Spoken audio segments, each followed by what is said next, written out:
पहला प्रश्न है दोस्तों, लिच्छवी दौहित्र किसे कहते थे? सही जवाब होगा आपका ऑप्शन डी, यहाँ सही जवाब होगा समुद्रगुप्त को कहते थे। लिच्छवी दौहित्र समुद्रगुप्त को कहते थे और समुद्रगुप्त की प्रयाग प्रशस्ति में, तो प्रयाग जो प्रशस्ति का स्तंभ है वो कहाँ पर है? तो ये अभी प्रयागराज इलाहाबाद में है। ठीक है, वहाँ से जो है जानकारी मिलती है और उसमें जो है जो प्रयाग प्रशस्ति में उसे लिच्छवी दौहित्र बताया गया है। समुद्रगुप्त की माता का नाम क्या था? कुमारा देवी। अगला प्रश्न है कि रामकृष्ण मिशन की स्थापना किसने की थी? तो सही जवाब होगा ऑप्शन डी, स्वामी विवेकानंद ने किया था। और रामकृष्ण मिशन की स्थापना जो है वो कब की गई थी? तो वर्ष 1897 ईस्वी में। अगला प्रश्न है कि अमर राष्ट्रीय गीत दैट इज वंदे मातरम, तो वंदे मातरम के रचयिता कौन है? सही जवाब होगा ऑप्शन सी, बंकिम चंद्र चट्टोपाध्याय। बंकिम चंद्र चट्टोपाध्याय के जो पुस्तक है आनंद मठ, तो आनंद मठ से जो है ये वंदे मातरम जो राष्ट्रीय गीत है वो लिया गया है और इसके रचयिता है बंकिम चंद्र चटर्जी। सबसे पहले जो अपना राष्ट्रीय गीत है वो कब गाया गया था? तो वर्ष 1896 ईस्वी में गाया गया था। 1896 में कहाँ पर? तो ये कलकत्ता अधिवेशन जो हुआ था कांग्रेस का, वहाँ पर गाया गया था कलकत्ता में। जैसे कि आप जानते हैं कि अपना जो राष्ट्रगान है, तो राष्ट्रगान को भी कलकत्ता अधिवेशन में गाया गया था 27 दिसंबर वर्ष 1911 ईस्वी में पहली बार। ठीक है, अगला प्रश्न है कि निम्नलिखित में से कौन सी रचना महात्मा गांधी के साथ संबंधित नहीं है? यानी कौन सी रचना महात्मा गांधी की नहीं है? तो माई एक्सपेरिमेंटल विद ट्रूथ ये भी है, हरिजन भी है, हिंद स्वराज भी है, लेकिन ऑप्शन सी यहाँ पर सही जवाब होगा कि द हेली ऑफ फैमिली जो है वो कार्ल मार्क्स और एंजल ने की थी। ठीक है, तो इसकी रचना इन्होंने नहीं किया था। तो तीनों की तीनों जो है गांधी द्वारा, बाकी एक नहीं है इनकी। अगला प्रश्न है कि ब्रिटिश क्राउन ने ईस्ट इंडिया कंपनी से भारत पर प्रभुसत्ता किस वर्ष में प्राप्त की थी? सही जवाब होगा ऑप्शन बी, वर्ष 1858 ईस्वी में। 1 नवंबर 1858 ईस्वी को महारानी विक्टोरिया की उद्घोषणा जारी करने के लिए शाही दरबार इलाहाबाद में लॉर्ड कैनिंग द्वारा आयोजित किया गया था और इसकी उद्घोषणा जो है वो भारत वहाँ पर उद्घोषणा की गई महारानी विक्टोरिया के द्वारा कि भारत का जो शासन है वह सीधे ब्रिटिश ताज के अंतर्गत आ जाएगा। अगला प्रश्न है, निम्न में से किस विदुषी ने वाद विवाद में अज्ञेय वाग्वल्क को चुनौती दी थी?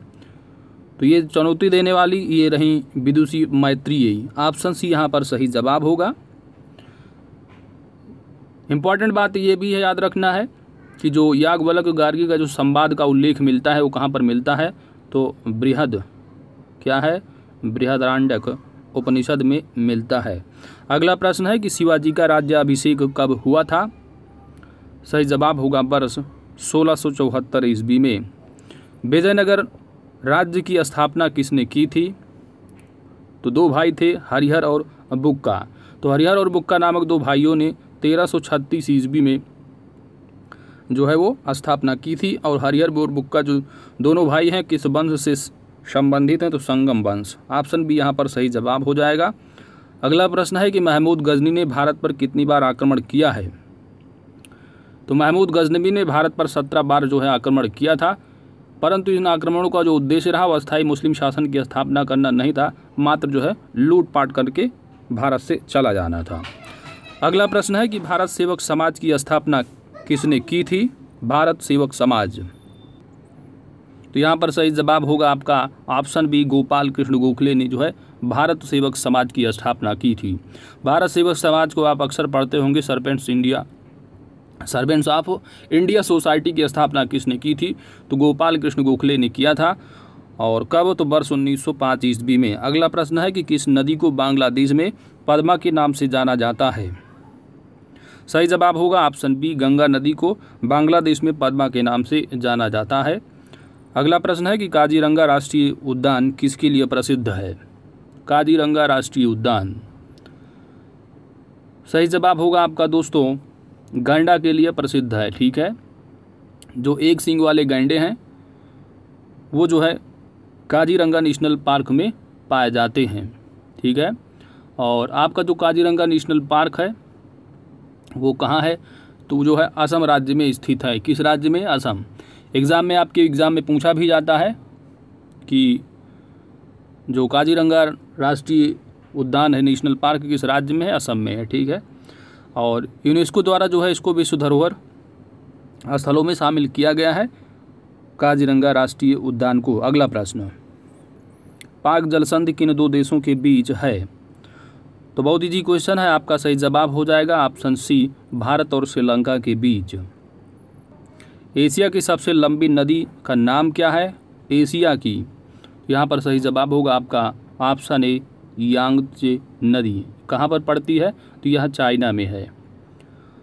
अगला प्रश्न है दोस्तों, सौरमंडल का सबसे चमकीला ग्रह कौन सा है?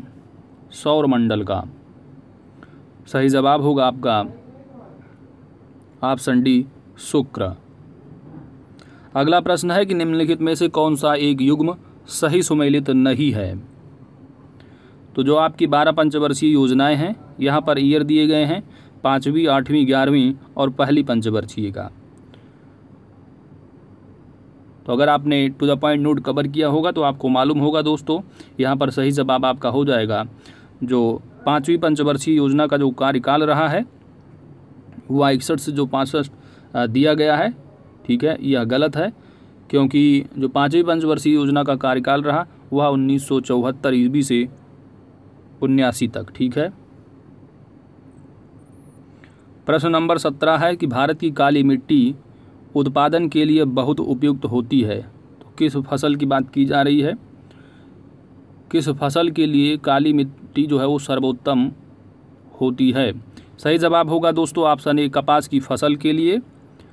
और जो काली मिट्टी है वो भारत के गुजरात, महाराष्ट्र, पंजाब, आंध्र प्रदेश में सर्वाधिक जो है पाई जाती है। अगला प्रश्न है, निम्नलिखित में से वर्तमान में भारतीय रिजर्व बैंक का गवर्नर कौन है? वर्तमान में, तो वर्तमान में भारत की जो भारतीय रिजर्व बैंक गवर्नर है इनका नाम है शक्तिकांत दास। ऑप्शन बी यहाँ पर सही जवाब हो जाएगा। अगला प्रश्न है कि जीएसटी क्या है? तो गुड्स एंड सर्विस टैक्स जो है आपका एक तरह से अप्रत्यक्ष कर है, इनडायरेक्ट टैक्स है। ऑप्शन बी यहाँ पर सही जवाब हो जाएगा। और जीएसटी को भारत में कब लागू किया गया था? मोदी जी ने रातों रात लागू किया था। कब? 1 जुलाई वर्ष 2017 में। और जानते हैं कि जीएसटी डे भी जो है हर साल 1 जुलाई को मनाया जाता है। अगला प्रश्न है कि श्रम विभाजन की धारणा का समर्थन किसने किया था? श्रम विभाजन की धारणा का समर्थन किसने किया था? सही जवाब होगा ऑप्शन सी, स्मिथ ने किया था। और श्रम विभाजन की जो धारणा है, इस धारणा के अनुसार यदि किसी कार्य की संपूर्ण प्रक्रिया को एक ही व्यक्ति द्वारा ना कराकर उसके विभिन्न चरणों को भिन्न भिन्न लोगों से पूरा कराने की प्रक्रिया ही श्रम विभाजन कहलाती है। अगला प्रश्न है दोस्तों, क्वेश्चन नंबर 21 है कि पंचायती राज किस सिद्धांत पर आधारित है? तो सही जवाब होगा आपका ऑप्शन सी, सत्ता के विकेंद्रीकरण पर।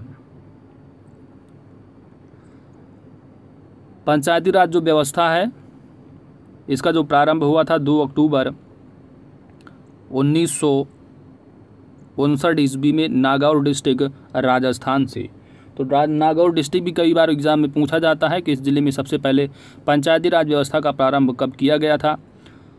तो वर्ष 1959 होगा 2 अक्टूबर।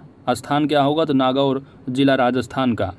संविधान में इसको कब जोड़ा गया था? तो 73वें संविधान संशोधन के तहत इसको जो है संविधान में ऐड किया गया था।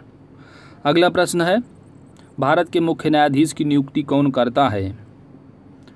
सही जवाब होगा राष्ट्रपति। अगला प्रश्न है, लोकसभा आयोजित करने के लिए अपेक्षित गणपूर्ति कोरम क्या है? सही जवाब होगा आपका ऑप्शन सी, 1/10 जो है वो आपूर्ति होनी चाहिए लोकसभा में, ठीक है। यानी जो लोकसभा सदस्यों की संख्या है जो चुन करके जाते हैं वहाँ पर जो कोरम माना जाता है गणपूर्ति, अगर 1/10 मेंबर वहाँ पर उपस्थित होते हैं तो माना जाता है कि यहाँ लोकसभा का संचालन वहाँ पर किया जा सकता है। अगला प्रश्न है कि भारत के संविधान में शामिल राज्य की नीति निर्देशक सिद्धांतों की जो अवधारणा है, कॉन्सेप्ट है, वह किसके संविधान से ली गई है? तो यहाँ पर सही जवाब होगा आयरलैंड के संविधान से ली गई है। साथ ही कुछ इंपॉर्टेंट तथ्य है, जैसे कि ऑस्ट्रेलिया के संविधान से अगर पूछा जाता है तो आपका जो कनकरेंट लिस्ट है, समवर्ती सूची, और यूएसए से विशेषकर जो है फंडामेंटल राइट पूछ लिया जाता है कि फंडामेंटल राइट कहाँ से लिया गया है। आपका जो फेडरल स्ट्रक्चर है, संघीय ढांचा, तो वह कनाडा के कॉन्सेप्ट से लिया गया है। ठीक है, तो ये सारी चीज़ें रहीं। अगला चलते हैं। 25 है कि संविधान की जो उद्देशिका है, प्रस्तावना है, का संशोधन कितनी बार किया गया था। तो संविधान संशोधन जो है आप टू द पॉइंट नोट में भी कवर किए गए हैं, मात्र एक ही बार जो है वो किया गया है। और संविधान संशोधन जो किया गया था उस समय जो है 3 वर्ड जो है वो जोड़े गए हैं। एक है समाजवाद, दूसरा है पंथनिरपेक्ष और तीसरा है अखंडता। ठीक है, तो इनको जो है 42वें संविधान संशोधन 1976 के तहत जोड़ा गया है, यानी संशोधन हुआ है और एक ही बार संशोधन हुआ है प्रस्तावना में। तो ऑप्शन सी यहाँ पर सही जवाब होगा। अगला प्रश्न है कि श्वेत प्रकाश कितने रंगों का मिश्रण होता है। श्वेत प्रकाश, सही जवाब होगा ऑप्शन डी 7। 59 रंगों में कौन कौन से रंग आते हैं। तो बैगनी हो जाता है, ठीक है, बैगनी रंग है, नीला है, आसमानी है और हरा है, पीला है, नारंगी और लाल रंग। तो ये 7 प्रकार के रंग होते हैं। अगला प्रश्न है कि निम्नलिखित में से कौन एक इनपुट डिवाइस नहीं है। तो कंप्यूटर से रिलेटेड है क्वेश्चन। इनपुट डिवाइस जो नहीं है आपका ऑप्शन होगा प्लास्टर, जो है वो इनपुट डिवाइस नहीं है। ऑप्शन सी यहाँ पर सही जवाब हो जाएगा। ठीक है, अब इनपुट डिवाइस वो डिवाइस होते हैं जैसे कि कोई भी चीज़ अगर आपको इंटर करना है, यानी कोई भी चीज़ निर्दिष्ट कराई जाती है कंप्यूटर तक, तो जैसे कि आपका हो जाता है कीबोर्ड है, ठीक है, तो ये इनपुट डिवाइस है। कीबोर्ड हो गया, स्कैनर हो गया, जॉयस्टिक, ये सभी जो उदाहरण है वह इनपुट डिवाइस की उदाहरण है। ठीक है, अगला प्रश्न है दोस्तों, ब्लीचिंग पाउडर का रासायनिक नाम क्या है। ब्लीचिंग पाउडर, तो ब्लीचिंग पाउडर का रासायनिक नाम है कैल्शियम हाइपोक्लोराइट। ठीक है, क्या है, कैल्शियम हाइपोक्लोराइट। ऑप्शन बी यहाँ पर सही जवाब होगा। अगला प्रश्न है कि मानव शरीर का सबसे बड़ा अंग कौन सा है। तो मानव शरीर का सबसे जो बड़ा अंग है वो है यकृत। ठीक है, क्या है, यकृत, दैट इज लीवर। ठीक है, तो अगला प्रश्न नंबर 30 है दोस्तों, साइंस का ये भी कि मनुष्यों में जो ब्लड प्रेशर, जो रक्तचाप है, सामान्यतः कितना होता है। तो 120 और 80। ठीक है, तो यानी प्रकुंचन दाब हो गया और 80 जो होता है वो प्रसारण दाब, सिस्टोलिक और डायस्टोलिक। अगला प्रश्न हिंदी का है कि कौन सा जो है वो रात्रि का पर्यायवाची नहीं है। तो रजनी भी रात्रि का पर्यायवाची है, विभावरी भी है, निशी भी है, लेकिन समीर जो है नहीं है। तो समीर यहाँ पर सही जवाब हो जाएगा, क्योंकि समीर जो है वो वायु का पर्यायवाची है। ऑप्शन यहाँ पर सी सही जवाब होगा। अगला प्रश्न है कि मूक का विलोम क्या है। तो यहाँ पर मूक का विलोम बताना है। तो दोस्तों सही जवाब होगा, मूक का विलोम जो होगा वह वाचाल होगा। ऑप्शन बी सही जवाब हो जाएगा। जबकि जो अल्पभाषी दे रखा है तो अल्पभाषी का विलोम होता है बहुभाषी। मृदुभाषी का विलोम हो जाएगा कटुभाषी। ठीक है, और कटुभाषी का विलोम क्या हो जाएगा, तो मृदुभाषी। अगला प्रश्न है कि निम्नलिखित में से कौन सा वाक्य शुद्ध है। ठीक है, तो यह वर्तनी शुद्ध का जो है वो प्रश्न है। तो दोस्तों यहाँ पर सही जवाब होगा ऑप्शन डी, कृपया पत्रोत्तर दें, यानी कृपया पत्र का उत्तर दें शीघ्र। ठीक है, बाकी जो दे रखा है, यह व्यर्थ बात करने से कोई लाभ नहीं होगा। यह व्यर्थ बात करने से तो आपको पढ़ने में भी थोड़ा अजीब लग रहा होगा। इसका जो शुद्ध आप वर्तनी करेंगे तो व्यर्थ की बात करने से कोई लाभ नहीं है। संपूर्ण देश भर में निराशा छा गई, तो एक तो संपूर्ण दे दिया, फिर देश भर में। ठीक है, तो ये भी अशुद्ध हो गया आपका। जबकि भाई ने भाई के साथ सलाह की, तो सलाह ली या दी जाती है। ठीक है, तो यहाँ पर के साथ बात नहीं होगा, यहाँ पर ये अशुद्ध वाक्य है। अगला प्रश्न है आपका, वैदेही वनवास किसकी रचना है। वैदेही वनवास, तो यहाँ पर सही जवाब होगा अयोध्या सिंह उपाध्याय का। ठीक है, वनवास शब्द आ गया, और वनवास जानते हैं राम जी को वनवास हुआ था, राम जी अयोध्या से आते हैं। ठीक है, तो अयोध्या सिंह थोड़ा रिलेट करना, इस तरह याद कर रखना। ठीक है, तो वैदेही वनवास किसकी रचना है, अयोध्या सिंह उपाध्याय की। अगला प्रश्न है कि निम्नलिखित में से जो है पुल्लिंग शब्द का चयन करना है आपका। तो यहाँ पर सही जवाब होगा कि पुल्लिंग जो शब्द है वह पानी जो है पुल्लिंग शब्द है। बाकी जो नदी दे रखा है, इलायची, ये सभी की सभी, प्यास, ये सभी की सभी क्या है, स्त्रीलिंग है। अगला प्रश्न 51, तो करंट अफेयर्स का है ये। तो अप्रैल 2021 में बहुराष्ट्रीय सैन्य अभ्यास नाम क्या है? शांतिर अग्रसेना 2021 किस देश में आयोजित किया गया? ऑप्शन ए बांग्लादेश में। 4 अप्रैल से 12 अप्रैल 2021 के मध्य बहुराष्ट्रीय सैन्य अभ्यास शांतिर अग्रसेना 2021 बांग्लादेश में राष्ट्रपति बंगबंधु शेख मुजीबुर रहमान की जन्म शताब्दी के उपलक्ष्य में आयोजित हुआ। अगला प्रश्न है दोस्तों, मई 2021 में किस भारतीय महिला को आर्लाइन पैच ग्लोबल विजन 2021 प्रदान किया गया? सही जवाब होगा ऑप्शन बी न्यायमूर्ति गीता मित्तल। तो न्यायमूर्ति जो गीता मित्तल है, ये पहली भारतीय महिला है ऐसा पुरस्कार पाने वाली। अगला प्रश्न है, जून 2021 में अधिसूचित असम के 7वें राष्ट्रीय उद्यान का नाम क्या है? सही जवाब होगा आपका ऑप्शन डी देहिंग पटकाई राष्ट्रीय उद्यान जो है ये 7वां राष्ट्रीय उद्यान है, जबकि जो रायमोना है यह 6वां राष्ट्रीय उद्यान है।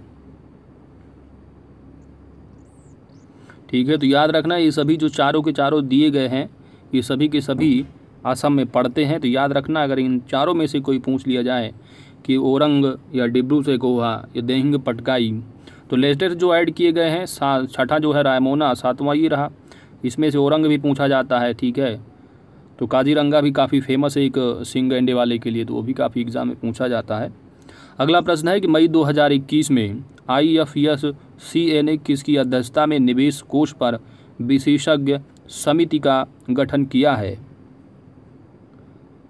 तो दोस्तों इसका जो सही जवाब है वो है नीलेश शाह। कौन सी समिति किसकी अध्यक्षता में? तो नीलेश शाह की अध्यक्षता में निवेश कोष पर विशेषज्ञ समिति का गठन किया गया है। अगला प्रश्न है कि जून 2021 में कौन सा राज्य भारत का पहला रेबीज मुक्त राज्य बन गया है? इम्पॉर्टेंट क्वेश्चन है, मोस्ट इम्पॉर्टेंट। तो सही जवाब होगा आपका ऑप्शन ए गोवा राज्य। अगला प्रश्न है कि जून 2021 में किसे उत्तर प्रदेश का नया पुलिस महानिदेशक यानी DGP नियुक्त किया गया है? तो इनका नाम है मुकुल गोयल। ऑप्शन बी यहाँ पर सही जवाब होगा। अगला प्रश्न है कि बीजिंग 3 क्या है? तो बीजिंग 3 एक तरह का सैटेलाइट उपग्रह है। ऑप्शन डी यहाँ पर सही जवाब होगा। कहाँ का है ये? तो चाइना कंट्री का। ठीक है, चीन ने 4 उपग्रह लॉन्च किए, जैसे कि बीजिंग 3, जैसे कि बीजे बोलेंगे आप, BJ3। ठीक है, बीजिंग 3 है, फिर हिसिया है। ठीक है, और यांगवांग है और तियानजियान। ठीक है, तो तियानजियान भी काफ़ी एग्जाम में पूछा जाता है। तो इन सभी को जो है वो चाइना ने लॉन्च किया है। तो बीजिंग 3 क्या है दोस्तों? सैटेलाइट है। ऑप्शन डी यहाँ सही जवाब होगा। अगला प्रश्न है कि अप्रैल 2021 में Stockholm International Peace Research Institute यानी सिप्री के द्वारा जारी विश्व सैन्य खर्च प्रवृत्तियाँ रिपोर्ट 2020 के अनुसार विश्व के सर्वाधिक सैन्य खर्च करने वाले देशों में भारत किस स्थान पर है? तो विश्व सैन्य खर्च में अगर देखेंगे तो भारत का जो स्थान है दोस्तों, यहाँ पर सही जवाब आपका होगा ऑप्शन सी, तीसरा स्थान है। पहले स्थान पर अमेरिका है, दूसरे स्थान पर चाइना है। ठीक है, तीसरे स्थान पर अपना प्यारा भारत है। चौथे स्थान की आप बात करेंगे तो अपने प्यारे भारत के बाद किसका स्थान आता है? रसिया का। और 5वें स्थान पर UK है, यूनाइटेड किंगडम। अगला प्रश्न है कि प्रधानमंत्री नरेंद्र मोदी ने किस तिथि को भारत में कोविड-19 टीकाकरण अभियान का शुभारंभ किया है? तो इम्पॉर्टेंट तथ्य है, तो याद रखना यहाँ पर सही जवाब होगा 16 जनवरी 2021 से। ऑप्शन बी सही जवाब हो जाएगा। और सबसे पहले जो वैक्सीनेशन किया गया था किसका? तो इनका नाम था मनीष कुमार। ठीक है, किसको? मनीष कुमार को सबसे पहले वैक्सीन लगाई गई थी, तो जो कि दिल्ली के सफाई कर्मी हैं। ठीक है, तो याद रखना मनीष कुमार कौन? दिल्ली जो एम्स है उसके सफाई कर्मी जो है, इनको पहला जो टीका लगाया गया था। अगला प्रश्न है दोस्तों कि दिसंबर 2020 में संयुक्त राष्ट्र विकास कार्यक्रम UNDP द्वारा जारी मानव विकास सूचकांक 2020 में भारत को कौन सा स्थान प्राप्त हुआ है। तो इम्पॉर्टेंट इंडेक्स है दोस्तों, यहाँ पर सही जवाब होगा ऑप्शन डी 131 इंडिया को मिला है। ठीक है, तो याद रखना है। साथ ही इम्पॉर्टेंट तथ्य है कि जो मानव विकास सूचकांक है वह किसके द्वारा जारी किया जाता है, तो संयुक्त राष्ट्र विकास कार्यक्रम के द्वारा। ठीक है, ह्यूमन डेवलपमेंट इंडेक्स किसके द्वारा जारी किया जाता है, UNDP के द्वारा। तो इंडिया का जो स्थान है 131 है, जबकि पहले स्थान पर कौन सा है, तो नॉर्वे कंट्री है। ठीक है, अगला प्रश्न है कि सऊदी अरब की मुद्रा क्या है। तो सऊदी अरब की जो मुद्रा का नाम है दोस्तों वह है रियाल मुद्रा। क्या है, रियाल। अगला प्रश्न है कि हिंदुओं का जो तीर्थ स्थल सबरीमाला है वह किस राज्य में स्थित है। तो सबरीमाला भारत की केरल राज्य में स्थित है। ऑप्शन बी यहाँ पर सही जवाब होगा। और यह जो मंदिर है सबरीमाला, यह किस भगवान को समर्पित है, तो यह भगवान अयप्पा। कौन है, भगवान अयप्पा। अगला प्रश्न है कि कर्मयोद्धा ग्रंथ निम्नलिखित में से किसके जीवन पर लिखा गया है। कर्मयोद्धा, तो कर्मयोद्धा यह नरेंद्र मोदी के जीवन पर जो है लिखा गया है, और इसका विमोचन किसने किया है, तो इसका विमोचन जो है वो अमित शाह ने किया था। ठीक है, तो यह नरेंद्र मोदी के जीवन पर आधारित है। अगला प्रश्न है अंतर्राष्ट्रीय परमाणु ऊर्जा एजेंसी का मुख्यालय कहाँ स्थित है। अंतर्राष्ट्रीय परमाणु ऊर्जा एजेंसी, सही जवाब होगा वियना, ऑस्ट्रिया में। ठीक है, ऑप्शन यहाँ पर सही जवाब हो जाएगा। प्रतिवर्ष कितने नोबेल प्राइज पुरस्कार प्रदान किए जाते हैं, प्रतिवर्ष। सही जवाब होगा ऑप्शन बी 6। तो 6 नोबेल प्राइज दिए जाते हैं किन किन क्षेत्रों में दोस्तों, तो भौतिक है, चिकित्सा है, रसायन है, शांति, साहित्य और अर्थशास्त्र। तो सबसे पहले जो दिया जाता था वो अर्थशास्त्र को छोड़कर यानी जो 5 क्षेत्र होते थे उसमें दिया जाता था, उसके बाद अर्थशास्त्र में भी दिया जाने लगा। अगला प्रश्न है कि प्रतिवर्ष 29 अगस्त को किसकी जयंती मनाई जाती है, किस रूप में, राष्ट्रीय खेल दिवस के रूप में। सही जवाब होगा मेजर ध्यानचंद। ऑप्शन सी यहाँ पर सही जवाब हो जाएगा, और मेजर ध्यानचंद के दिवस पर। ठीक है, तो ये हॉकी के जादूगर जो इनको कहा जाता था। अगला प्रश्न है राज्य और उनकी राजधानियां दे रखी हैं, यहाँ पर सही सुमेलित करना है। तो यहाँ पर कौन सा सही सुमेलित है यहाँ पर बताना है। तो नागालैंड की जो राजधानी है दोस्तों वह शिलांग नहीं है, किसका है, नागालैंड की राजधानी है कोहिमा। झारखंड की अगर बात की जाए तो झारखंड की जो राजधानी है वह रांची है, तो ऑप्शन बी यहाँ पर बिल्कुल सही जवाब है। उत्तराखंड की अगर बात की जाए तो उत्तराखंड की जो राजधानी है नैनीताल नहीं है, देहरादून है। छत्तीसगढ़ की अगर बात करें तो छत्तीसगढ़ की जो राजधानी है वह रायपुर है, ना कि बिलासपुर। ठीक है, अगला प्रश्न है कि निम्नलिखित में से कौन सा युग्म गलत है, कौन सा युग्म सुमेलित नहीं है। तो घूमर जो है वह राजस्थान का है, बिल्कुल सही है। जबकि जो बिहू है तो बिहू बिहार का नहीं होता, असम का होता है। ठीक है, तो यहाँ पर 20 जो है वो गलत युग्म है, ऑप्शन बी यहाँ पर सही जवाब होगा। भाखड़ा जो नृत्य है पंजाब का है, बिल्कुल सही है। लावणी महाराष्ट्र, तो यह भी सही है। तो यहाँ पर बी ऑप्शन जो है वो सही जवाब होगा, यानी गलत सुमेलित है। अगला प्रश्न है कि भूटान की राजधानी का नाम क्या है।